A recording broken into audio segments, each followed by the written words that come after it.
This is Agnes Stacy Weinermeier. She enjoys the smell of freshly ground Ticonderoga pencil shavings. She's worn the same dress for the last 324 days, but has had to replace her glasses 3 times in that same period due to inadvertence. Most importantly, Agnes believes that everybody has one true love, one person with whom they are destined to spend the entirety of their life. She has already found that special someone, and on this particular day, she had set out to profess her feelings.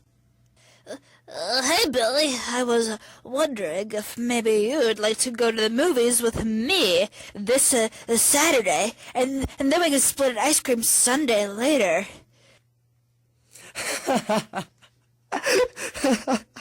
No.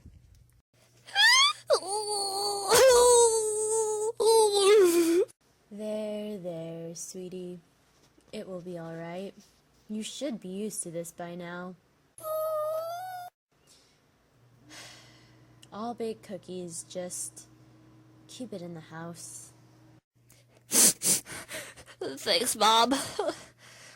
Poor Agnes. But Agnes is not one to give up, and certainly not on love.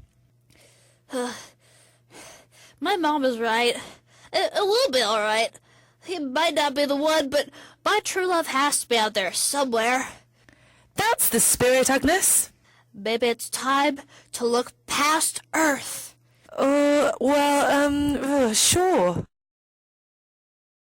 What is the probability that my second half is waiting for me beyond this planet? Let's define N to be the number of civilizations in this galaxy where they could be waiting for me. This is going to depend on the number of Earth-like planets per solar system in the galaxy. I'll call that N sub E. That's a good start.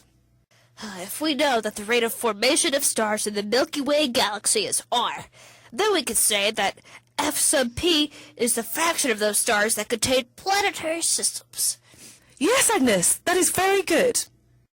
Well, assuming that we have all these values, we now need the probability that primitive life forms develop on these Earth-like planets, F sub L, and the probability that these simple organisms evolve into more complex, intelligent life forms, F sub I. Here is a good time to note that Agnes was very attracted to intelligence. I can't date a non-intelligent being.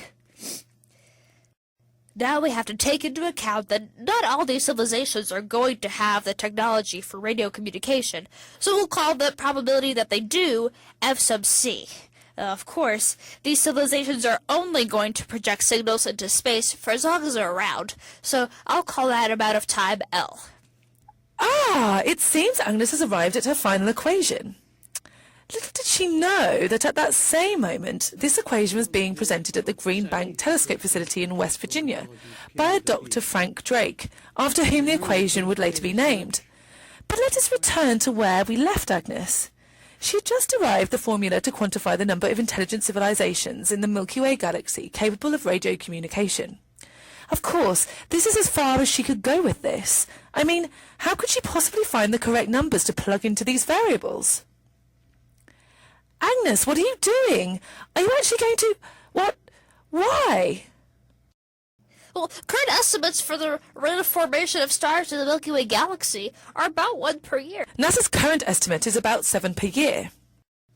I think I could reasonably say that about half of all the stars will be orbited by planets. The fraction is actually close to double that. Stars in the Milky Way are generally orbited by at least one planet. Why are you even bothering with this? Well, probably every star with planets has at least one Earth-like planet. Agnes, what are you basing this off of? Well, life on Earth arose as soon as there were favorable conditions, so I'm going to say this is close to 1. So you're going to use a sample size of one planet to generalize the entire galaxy? That's logical. Life is all about survival of the fittest, so naturally intelligent life will arise from non-intelligent life. This value is actually quite polarizing, with some scientists favouring a value close to 1 and others favouring a value close to 0, so I suppose you had to pick one side or the other. I have yet to see said intelligent life. Let's say that 1/10 of these have developed radio technology. Now you're just throwing out random numbers. And finally, the length of time. No, you're done. You have no idea how long intelligent civilizations last. I'm going to stop you before you go any further. How could could you possibly... Unfortunately for Agnes, her logic was a little bit fluffy.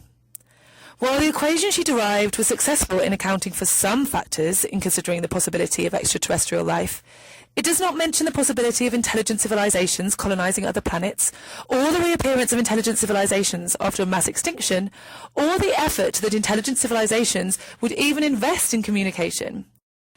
Agnes also failed to consider how she would meet her so-called soulmate, given that she even had one somewhere on another planet.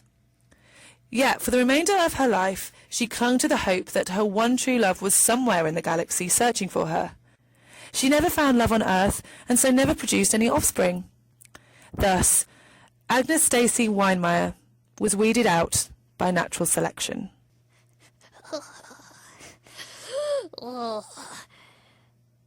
Maybe someday.